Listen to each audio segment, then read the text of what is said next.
C'est avec un profond sentiment de responsabilité et de solidarité que nous célébrons aujourd'hui la Journée mondiale des réfugiés, instituée par les Nations Unies pour rendre hommage au courage, à la résilience et à la dignité de millions de femmes, d'hommes et d'enfants contraints de quitter leur foyer à cause des conflits armés, des persécutions, des violations des droits humains ou des crises sécuritaires.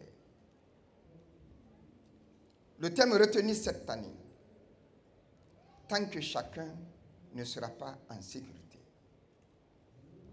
nous rappelle avec force une vérité essentielle.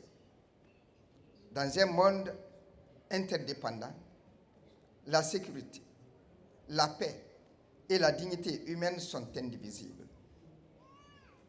Aucun peuple ne peut prétendre être pleinement en sécurité lorsque d'autres vivent encore dans la peur, à l'exil ou précarité. Cette journée nous invite à renouveler notre engagement collectif en faveur de la protection des personnes déracinées et à promouvoir des solutions durables fondées sur la solidarité, la responsabilité partagée et le respect de la dignité humaine. Mesdames et messieurs, la République de Guinée demeure fidèle à une tradition historique d'hospitalité, de fraternité et de courage. Depuis plusieurs décennies, notre pays a accueilli des millions de populations fuyant les crises qui ont affecté certains États de la sous-région, leur offrant protection, assistance et espoir. Aujourd'hui encore, la Guinée accueille plusieurs milliers de réfugiés et de personnes déplacées de force, principalement en provenance du Mali et du Burkina Faso. Leur présence parmi nous constitue à la fois un devoir humanitaire, un défi de gouvernance et une opportunité de renforcer les valeurs de coexistence pacifique qui fondent notre nation. Sous le leadership éclairé de son Excellence Mamadi Doumbouya, président de la République,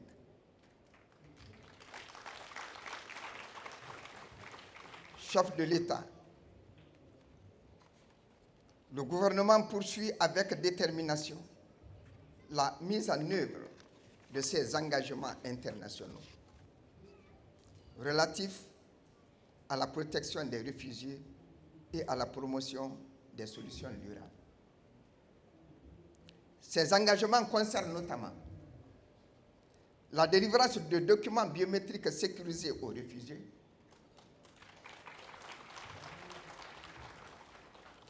l'amélioration de leur accès aux services sociaux de base, leur inclusion dans les programmes locaux de développement, le renforcement du cadre juridique et institutionnel de l'asile, ainsi que la promotion de leur autonomisation économique et sociale. Je voudrais à cet égard saluer les efforts remarquables accomplis par la Commission nationale pour l'intégration et le suivi des réfugiés avec l'appui du HCR et de l'ensemble des partenaires pour améliorer la protection, l'identification et le suivi des populations relevant de la protection internationale. Mesdames et messieurs, la protection des réfugiés ne peut être dissociée des enjeux plus larges de développement, de stabilité et de paix. Elle interpelle sur notre capacité collective à bâtir des sociétés inclusives où chaque personne, quelle que soit son origine, peut contribuer au progrès commun. C'est précisément dans cette perspective que s'inscrit la vision Simandou 2040, portée par le président de la République. Cette vision ambitionne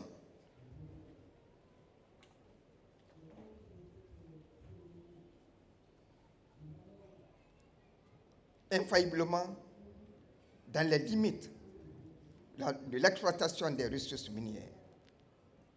Elle vise avant tout la transformation profonde de notre pays à travers l'investissement dans le capital humain, le renforcement de la cohésion nationale, la création d'opportunités économiques et la consolidation d'une paix durable.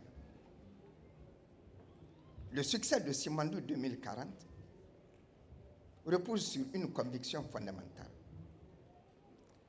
La richesse la plus précieuse d'une nation n'est pas son sous-sol, mais ses femmes et ses hommes.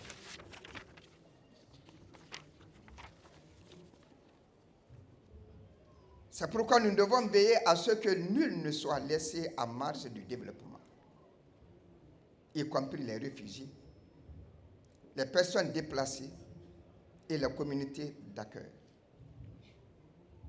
Leur conclusion dans la dynamique économique, éducative et sociale contribue à renforcer la stabilité de nos territoires et à prévenir les facteurs de fragilité.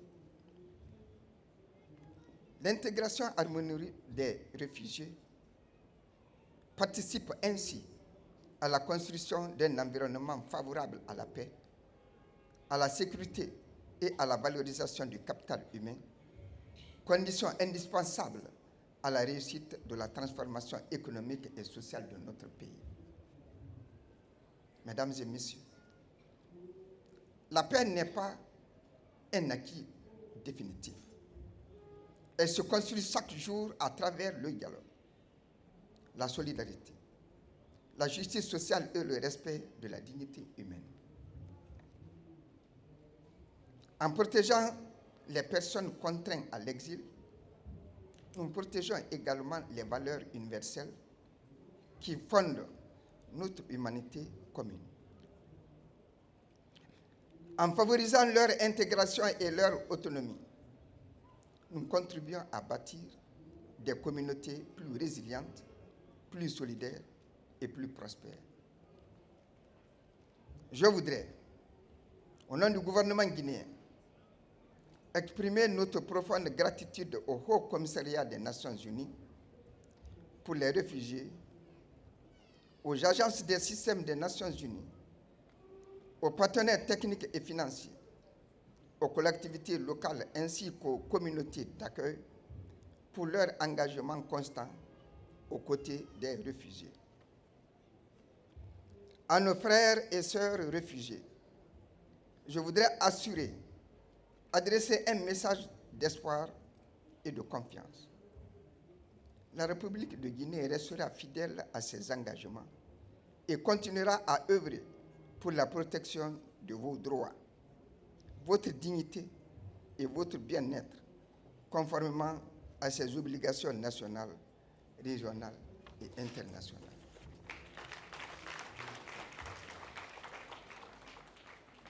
En cette journée mondiale des réfugiés, renouvelons ensemble notre détermination à bâtir un monde où chaque être humain pourra vivre librement, en paix et en sécurité.